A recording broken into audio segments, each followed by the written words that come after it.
Hello दोस्तों, नमस्कार। आप सभी का स्वागत है। आज के इस वीडियो लेक्चर्स में हम बातें करने वाले हैं कि प्रकाश के परावर्तन किसे कहते हैं और इनके कितने नियम होते हैं, इनके बारे में हम लोग चर्चा करेंगे। विगत प्रश्नों के अंदर हमने देखा था कि उत्तल दर्पण और अवतल दर्पण क्या होते हैं और इनमें F बराबर R/2 कैसे सिद्ध किया जाता है।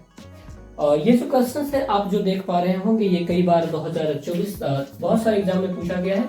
तो 2024 के लिए एग्जाम के लिए मैंने ये पैटर्न्स बनाए हैं और इस क्वेश्चंस को हम लोग डिस्कस करते हैं। बहुत ज्यादा इंपॉर्टेंट क्वेश्चन है कि प्रकाश की परावर्तन किसे कहते हैं। हम क्या जानते हैं कि प्रकाश जैसे ही चलती है किसी माध्यम में, प्रकाश जैसे ही किसी स्रोत से निकलकर किसी माध्यम में जाती हैं, तो वो जब किसी अवरोधक से टकराती हैं, जैसे मान लीजिए प्रकाश आ रही है और इस अवरोधक से टकरा गई, तो टकराने के बाद तो फिर कहीं ना कहीं जाएगी।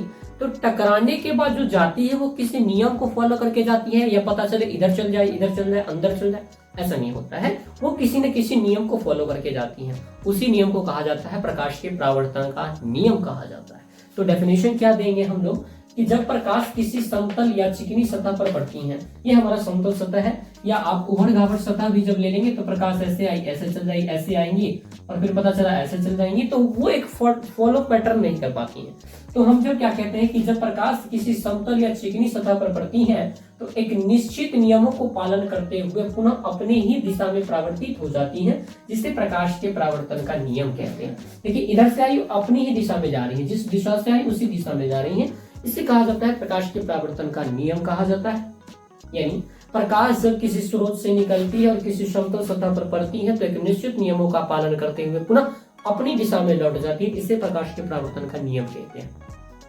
अब आप जरा जानिए, प्रकाश ऐसे आई और इस सतह पर टकराई, चिकनी सतह हमारा ये है, और इस सतह से टकरा करके पुनः ऐसे निकल गई। तो ये जो प्रकाश ऐसे निकल रही है, इसको जांचने के लिए कि कौन सा रूल इसमें लगेगा, हमने क्या किया, जिस सतह पर आई उस पे हम लोग एक 90 डिग्री का एंगल बनाया, जिसे कहा जाता है अभिलंब। इंग्लिश में इसे कहा जाता है नॉर्मल। क्या कहा जाता है? नॉर्मल। ये नॉर्मल क्या बताती है कि एंगल कितने डिग्री पर आया है। तो हमने जब देखा तो मान लेते हैं ये एंगल आई पे आया है। आई का मतलब होता है इंसिडेंट, आने वाला। आपतित किरण के द्वारा जो कोण बनाया गया, आपतित किरण के द्वारा जो कोण बनाया गया वो आपतन कोण कहलाया, यानी ये आपतन कोण। फिर हमने देखा कि 90 डिग्री, इसी 90 डिग्री इधर के साथ ये वाला कोण उतना ही डिग्री पे भाग रहा है जितना डिग्री पे आया था। फिर हमने सोच लिया कि ये वाला कोण आपस में क्या होते हैं, इक्वल होते हैं। इसे कहा गया प्रथम नियम। तो प्रकाश के परावर्तन के दो नियम होते हैं। पहला आपतन कोण, जिसे हमने आई कहा था, और आर का मतलब रिफ्लेक्टेड। जो परावर्तन का कोण होता है आपस में क्या होते हैं, बराबर होते हैं। I = R, आपतन कोण बराबर परावर्तन कोण।